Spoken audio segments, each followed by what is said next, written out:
Shalom, bien-aimés, je m'appelle Edith Gay. Bienvenue sur cette plateforme Le Réveil des Héroïnes, ministère de restauration, de restitution en Christ pour la femme, pour la jeune fille et pour tout homme qui croit. Alléluia, que le Seigneur nous garde, que le Seigneur te visite là où tu es, que sa grâce t'inonde, que le Saint-Esprit te localise et te fasse du bien. Nous sommes jeudi. Et pour les habitués, vous savez que le jeudi, nous parlons de TCM, tout sur le célibat et le mariage. Aujourd'hui, pour ce jeudi, nous allons respecter notre thème du mois. Notre thème du mois qui parle d'explorer pleinement le potentiel de notre nouvelle naissance. Alléluia. Et notre sous-thème concernant ce TCM est intitulé comme ci: les choix du cœur et de la raison sur une balance divine. Aujourd'hui, le Seigneur parle aux célibataires, mais aussi aux mariés qui vont analyser le choix et après se réadapter selon les standards de Dieu. Chers célibataires, si tu écoutes ce message, estime-toi heureux, heureuse que Dieu te parle avant que tu ne fasses un choix. Cher marié, si tu écoutes ce message, rends aussi grâce à Dieu parce que ça t'aidera à savoir comment tu dois te positionner par rapport à ce que tu vis, ce que tu traverses, par rapport à ce que tu as eu à connaître dans le mariage qui t'a peut-être déçu ou bien qui a contribué à te forger. Dieu te donne aujourd'hui comment te tenir et comment voir l'avenir avec lui à travers ton ménage, à travers ton célibat, et que tes choix de vie puissent le glorifier lui pleinement. Bien-aimés, nous parlons des choix du cœur et de la raison sur une balance divine. Vous savez, le monde a l'habitude de dire l'adage: le cœur a ses raisons que la raison ignore, que la raison ne connaît pas, que la raison ne maîtrise pas. C'est-à-dire les choix du cœur dépassent notre raisonnement. Il y a des choix qu'on fait poussés par les émotions. C'est ce qu'on appelle les choix du cœur. Poussés par nos émotions, poussés par nos désirs, poussés par ce qu'on veut, nos ambitions et tout. Il y a aussi les choix de la raison, qui sont des choix sur lesquels on médite, on analyse avant de les faire. Ce sont des choix qui sont faits en toute objectivité, où on a des attentes, où on a calculé le pour et le contre. Bien-aimés, en parlant des choix du cœur et de la raison sur une balance divine, nous devons comprendre c'est quoi un choix objectif et c'est quoi un choix subjectif. Bien-aimés, depuis quelque temps, le Seigneur me parle beaucoup de l'objectivité. Me parle beaucoup des choses qui sont plus objectives. Et Dieu m'a fait comprendre une chose, que lui-même, en créant l'homme, il a créé avec des pensées objectives. Il a créé l'homme en toute objectivité. Il n'a pas créé l'homme au hasard. Il n'a pas créé la nature au hasard. Tout a été calculé dans sa sagesse pour un but. Donc, si Dieu lui-même a été objectif dans ce qu'il fait, dans ce qu'il a fait, bien-aimé, c'est qu'il nous a doté d'intelligence, d'intellect, de réflexion, de connaissances, pour que nous puissions analyser, observer, comprendre, explorer pleinement un potentiel pour en utiliser pleinement la puissance et la force pour nous aider, nos capacités dans nos choix, nos différents choix, notamment le choix dans le mariage. Bien aimé, le mariage n'est pas n'importe quel choix. Faire le choix d'un bon conjoint n'est pas une question de chance, n'est pas une question de hasard. Ça demande un travail en coulisses, un travail fait au préalable. On ne se marie pas sur un coup de tête du jour au lendemain. Non, on s'est arrêté et on a bien réfléchi sur ce qu'on doit faire. Mais si tu te maries poussé par les émotions, parce que c'est tout ce que ton cœur veut, c'est la personne que tu aimes, et tes yeux sont fermés sur tout ce qui entoure, tout ce qui est autour, c'est que tu ne connais pas Dieu. Mais les enfants de Dieu savent comment on se marie. Et dans la Bible, le texte qui nous relate ce fait de manière très très concrète, c'est dans le livre de Ruth. Ruth chapitre 2, verset 19-20 et le verset 22-23 va dire: sa belle-mère, c'est-à-dire la belle-mère de Naomi, lui dit: où as-tu glané aujourd'hui? Et où as-tu travaillé? Béni soit celui qui s'est intéressé à toi. Et Ruth fit connaître à sa belle-mère chez qui elle avait travaillé. L'homme chez qui j'ai travaillé aujourd'hui, dit-elle, s'appelle Boaz. Naomi dit à sa belle-fille: qu'il soit béni de l'Éternel, qui se montre miséricordieux pour les vivants, comme il le fut pour ceux qui sont morts. Cet homme est notre parent. Lui dit encore Naomi: il est de ceux qui ont sur nous droit de rachat. Et Naomi dit à Ruth, sa belle-fille: il est bon, ma fille, que tu sortes avec ses servantes et qu'on ne te rencontre pas dans un autre champ. Elle resta donc avec les servantes de Boaz pour glaner. Elle a été obéissante à la voix de sa belle-mère qui lui a dit de ne pas quitter ce champ. Parce que dès que la belle-mère a eu écho du prénom de l'homme qui était son bienfaiteur, elle a compris que c'était un clin d'œil de Dieu pour lui montrer ses voies. Automatiquement, elle a dit: c'est l'endroit où tu dois rester. Ne calcule pas un autre champ. Parce que dans un autre champ, tu vas rencontrer aussi d'autres personnes. Tu vas rencontrer un autre maître, tu vas rencontrer un autre homme. Mais dans ce champ, l'homme que tu as rencontré est celui qu'il faut. Naomi avait déjà calculé dans son cœur des pensées pour l'avenir, avait déjà calculé en toute objectivité quelque chose pour sa fille, sa belle-fille. Et qu'est-ce qui va se passer? Sa belle-fille va obéir à la voix de sa belle-mère. Elle va rencontrer l'homme de sa vie. La belle-mère va lui donner des directives qu'elle va suivre à la lettre.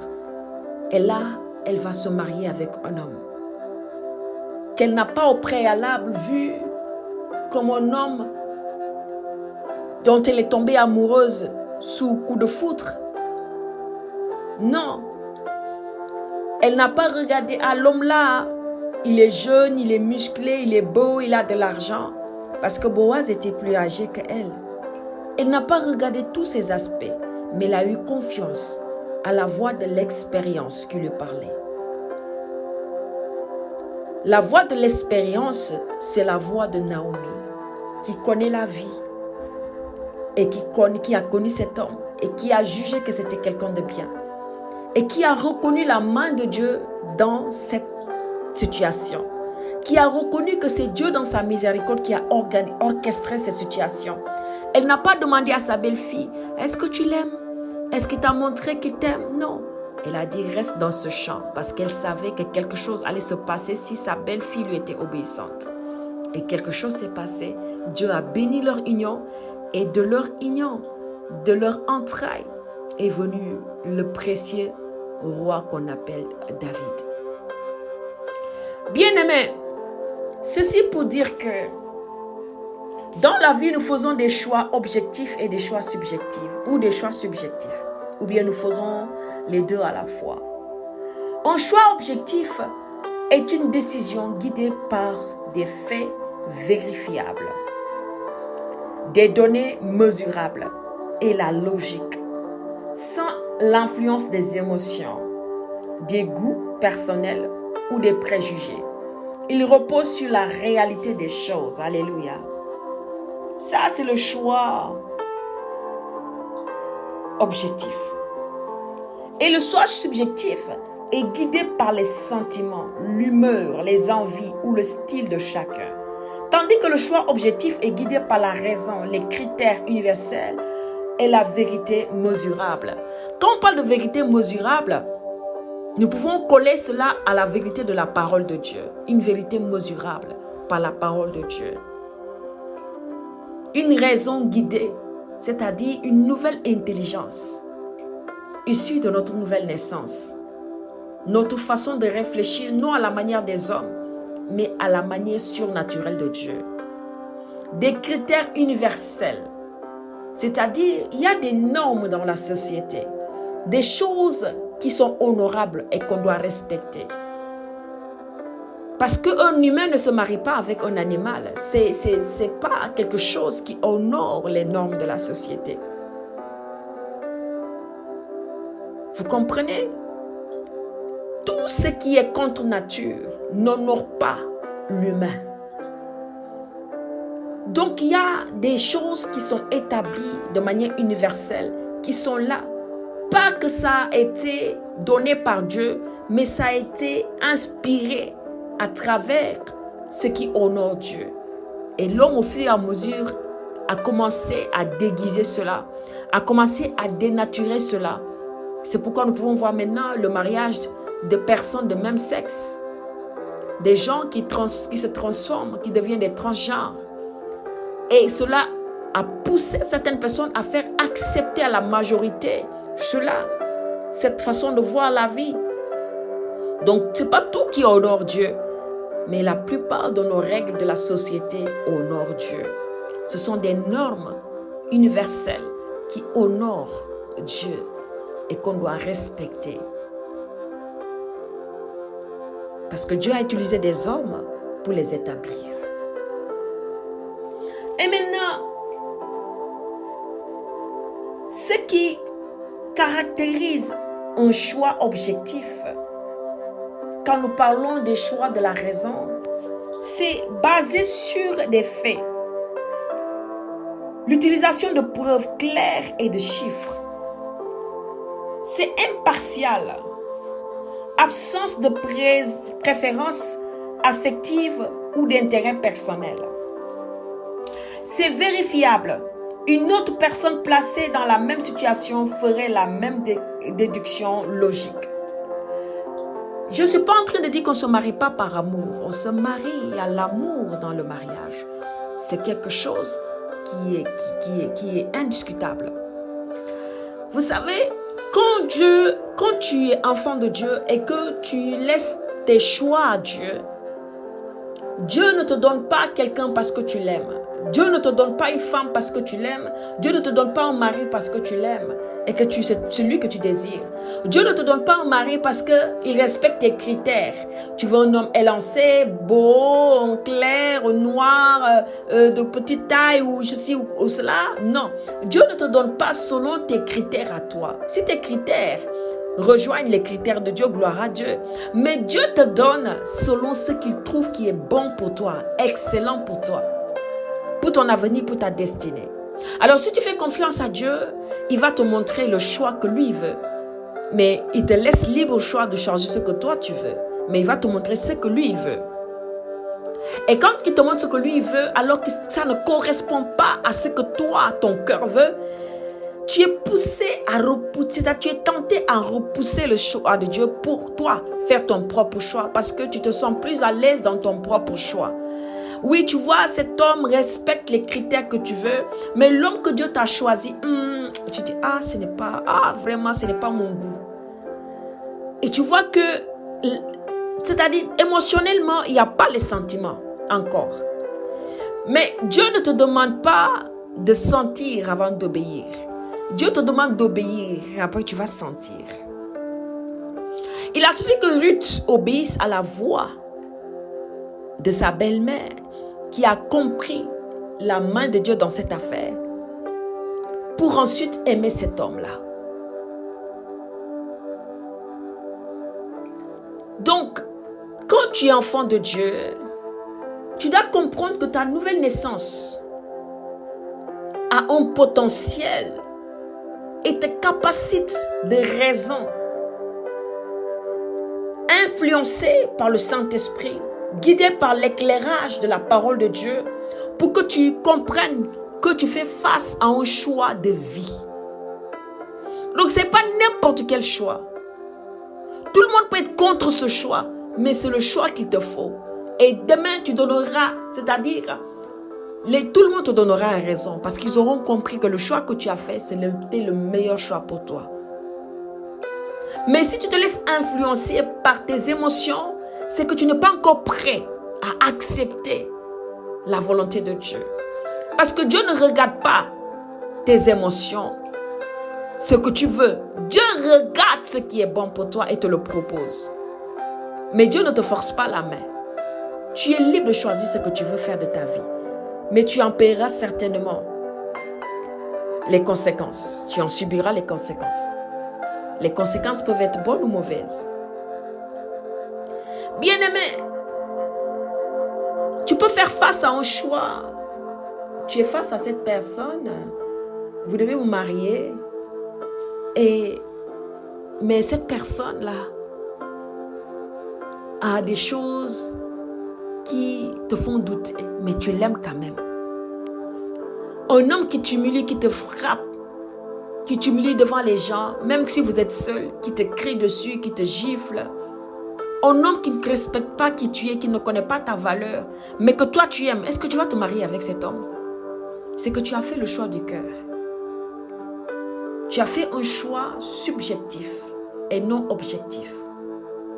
Mais si tu réfléchissais un peu sur l'éclairage de la parole de Dieu, tu comprendras que la parole de Dieu dit que l'homme doit aimer sa femme comme lui-même, comme Christ a aimé l'église. Donc tu ne peux pas aimer une femme et l'humilier publiquement. Tu ne peux pas aimer une femme et la violenter. Tu ne peux pas aimer une femme et ne pas savoir prendre soin d'elle. Tu ne peux pas aimer une femme et être comme un parasite à ses côtés. Non. Alors, tu vas prendre ton cœur, le mettre de côté et dire à Dieu quelle est ta volonté. Et Dieu va te montrer carrément sous l'éclairage de sa parole. Ce n'est pas la personne qu'il te faut. Et toi, en toute objectivité, tu dis, ah non, ce n'est pas la personne qu'il me faut.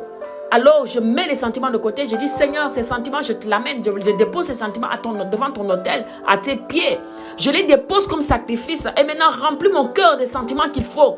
Et Dieu va enlever, arracher ces sentiments de ton cœur pour placer les sentiments qu'il veut envers la personne qu'il veut pour toi. Dieu n'a pas mis au monde par son esprit. L'esprit de Dieu n'a pas engendré des personnes qui sont conduites par des émotions, qui sont conduites par des émotions, par les désirs charnels. L'esprit de Dieu a engendré des gens, des personnes, des enfants qu'il a appelés à être des fils et des filles, qui sont capables de réfléchir, de discuter avec Dieu, de comprendre la volonté de Dieu et de marcher selon la volonté de Dieu. C'est de telles personnes que Dieu a mis au monde par son esprit. Alors, si tu sais explorer le potentiel de ta nouvelle naissance, tu vas comprendre que tes choix de vie, notamment le choix du mariage, n'est pas conduit par le cœur, mais c'est conduit par la raison renouvelée par le Saint-Esprit. C'est conduit par l'intelligence renouvelée par le Saint-Esprit. Tu ne peux pas faire le choix d'épouser une femme parce qu'elle est belle, elle a des rondeurs ou bien elle est skinny, non. Tu ne fais pas le choix d'une femme parce que tu aimes les femmes intellectuelles. Non. Tu peux pas faire le choix parce que tu aimes une femme qui est docile, qui ne dit pas un mot. Non. Tu fais le choix d'une femme parce que tu as été dans la présence de Dieu. Tes pensées ont été renouvelées et tu as compris, tu as détecté que c'est la personne qu'il te faut. Alors tu ne regardes pas toi tes propres intérêts charnels. Tu ne regardes pas toi. Oui, voici comment je veux, voici comment je veux, voici comment je veux. Non, tu regardes, Seigneur, qu'est-ce que toi tu veux? Christ a dit, Père, s'il est possible, éloigne de moi cette coupe, toutefois que ce ne soit pas ma volonté, mais ta volonté. Alors, dans le cœur de Jésus, dans ses émotions, c'était de se débarrasser de cette coupe parce qu'il ne voulait pas se détacher de la présence de Dieu. Il savait ce qu'il attendait. Il savait qu'à la croix, le Père allait se séparer de lui. Ça allait être douloureux pour lui. Et que lui qui est saint allait porter la souillure des hommes. Donc il n'a pas voulu porter cela, mais c'était la volonté de Dieu. Il a dit, s'il était possible, Seigneur, s'il avait une autre solution, je ne veux pas porter cette coupe-là. Mais il a dit que ce ne soit pas ma volonté, mais ta volonté. Et Dieu dans sa volonté, le Père dans sa volonté, c'est que Christ meure pour toi et moi. Christ accepte de porter la souillure des hommes pour toi et moi. Christ accepte de se séparer de lui pour toi et moi. Alors si nous marchons comme des enfants de Dieu, des fils et des filles renouvelés dans l'intelligence, nous devons comprendre ceci. Nos choix ne sont pas des choix subjectifs. Mais nous devons savoir que Dieu lui-même, en créant le monde, en créant la terre, l'univers, il a été objectif. Alors nous devons être objectifs. Nous ne faisons pas des choix par intérêt. Nous faisons des choix parce que nous avons été éclairés dans notre intelligence. Et notre raison renouvelée, notre intelligence renouvelée nous a montré que c'est ça qui est bon pour nous. C'est ça qui est excellent. C'est ça qui est parfait. Alléluia. Père, je te confie tous tes enfants qui se trouvent en difficulté de choix, qui sont conduits par les émotions et non éclairés par la parole. Saint-Esprit, je te prie de renouveler leur intelligence et de leur montrer, Seigneur, l'importance de soumettre ces émotions au Seigneur et de le laisser nous guider dans sa grandeur et dans sa volonté parfaite. Au nom précieux de Jésus-Christ de Nazareth, j'ai ainsi prié. Amen. Bien-aimé, si ce message t'a touché, je vais t'inviter à partager autour de toi afin de bénir une vie. Et je te donne rendez-vous demain pour 15 minutes avec le Saint-Esprit. D'ici là, shalom chez toi.